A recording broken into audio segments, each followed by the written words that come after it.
এটি পৃথিবীর সবচেয়ে বড় কলা গাছ। এমনকি কাঠজাতীয় নয় এমন গাছের মধ্যেও এটি সবচেয়ে বড়। জানা যায় ইন্দোনেশিয়ার পশ্চিম পাপুয়া প্রদেশের একটি পর্বতে প্রথম এর খোঁজ পাওয়া যায়। এছাড়া ইন্দোনেশিয়া ও পাপুয়া নিউগিনির 1200 থেকে 1800 মিটার উচ্চতার অঞ্চলে সাধারণত বিশাল আকারের এই কলা গাছের দেখা মেলে। গাছের কাণ্ড 15 মিটার পর্যন্ত লম্বা হয়। এর সঙ্গে পাতাসহ অংশটি যোগ করলে মোটামুটি 20 মিটার বা 65 ফুটের মতো উঠে যায় এই গাছ। এমনকি এই গাছ 30 মিটার বা প্রায় 100 ফুটের মতো হওয়ার খবরও মেলে। যদিও এ তথ্য সম্পর্কে নিশ্চিত কোনো প্রমাণ পাওয়া যায়নি। বিশাল এই কলা গাছের কাঁদিতে সাধারণত 250 থেকে 300টি কলা হয়। এক একটি কাঁদির ওজন কমসে কম 60 কেজি বা 132 পাউন্ড হয়ে থাকে। এ ধরনের এক একটি গাছের ব্যাস 3 ফুটেরও বেশি। এই গাছের ফল মানে কলাও নেহায়েত ছোট নয়, 8 ইঞ্চি থেকে 1 ফুট পর্যন্ত হতে পারে। 1 ফুটি কলার কথা চিন্তা করলেই কেমন লাগছে, ঠিক না?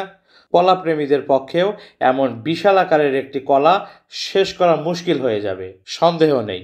তবে এই কলার চামড়া সাধারণত কলার মতো হলুদ, ভেতরটা বাদামি।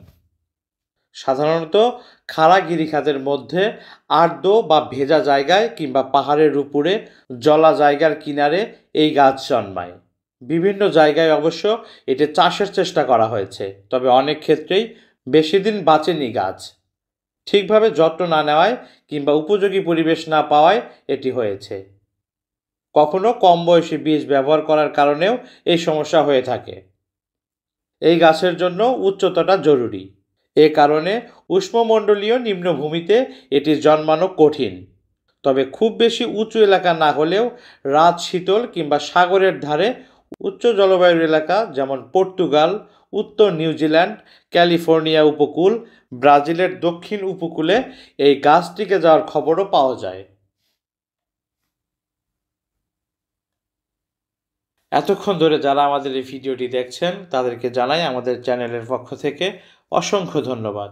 আমাদের ভিডিওটি যদি ভালো লাগে তাহলে আমাদের চ্যানেলটি সাবস্ক্রাইব করে পাশে থাকা বেল আইকনটি বাজিয়ে রাখবেন, যেন পরবর্তীতে কোনো ভিডিও আপলোড করার সাথে সাথেই সবার আগে আপনার কাছে পৌঁছে যায়। ধন্যবাদ।